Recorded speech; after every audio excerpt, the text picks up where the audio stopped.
আজি নতুন এটা ভিডিঅ' লৈ আপোনালোকৰ মাজলৈ আহিছোঁ। তাকে কলিজাৰ কাৰণে টেক্সটো এযোৰ অৰ্ডাৰ দিছিলোঁ। তাকে ভাবিলোঁ আপোনালোককো দেখাওঁ, কাৰণ কলিজাই খেলা ধূলা কৰি ভাল পায়, সেয়ে মই টেক্সটো এযোৰ অৰ্ডাৰ দিছিলোঁ। এয়া কাপোৰযোৰ উলিয়াইছোঁ বাৰু, কেনেকুৱা লাগিছে কাপোৰযোৰ চাওঁ। আহা আকৌ কাপোৰযোৰ চাবা কেনেকুৱা লাগিছে, তোমাৰ পচন্দ হয়নে নহয়। কেনেকুৱা লাগিছে চোৱাচোন, ভাল লাগিছে নে নাই। এয়া এইফালে হৈছে স্পৰ্টিংটো, এইটো কেনেকুৱা লাগিছে তুমি চোৱা আকৌ কেনেকুৱা লাগিছে। এইটো হৈছে পেণ্টটো। পূজা গ'ল আৰু দিয়া, পূজাত নাপালে দিছিলোঁ, পূজাত তুমি পিন্ধিবা বুলি, কিন্তু এতিয়া বিহু আহিছে ন, বিহুতে পিন্ধিবা। তথাপিতো চেণ্ডেল দুযোৰ আনি দিছোঁ আৰু পূজা বুলি।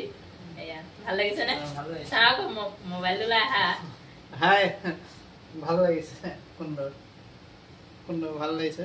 যি গতিকে খেলা ধূলা কৰি ভাল পাওঁ, আৰু দেখিছেই নহয় মই খেলিয়ে থাকোঁ টেবুল টেনিছ, আৰু যিকোনো কাপোৰ পিন্ধি খেলিবলৈ ভাল নালাগে, সেইটো কাৰণে এওঁ ভাবিলে এযোকে দিলে। বাৰু ভাল আছে, আপোনালোকৰ ভাল লাগিছেনে নাই বাৰু কমেণ্ট কৰি জনাবচোন।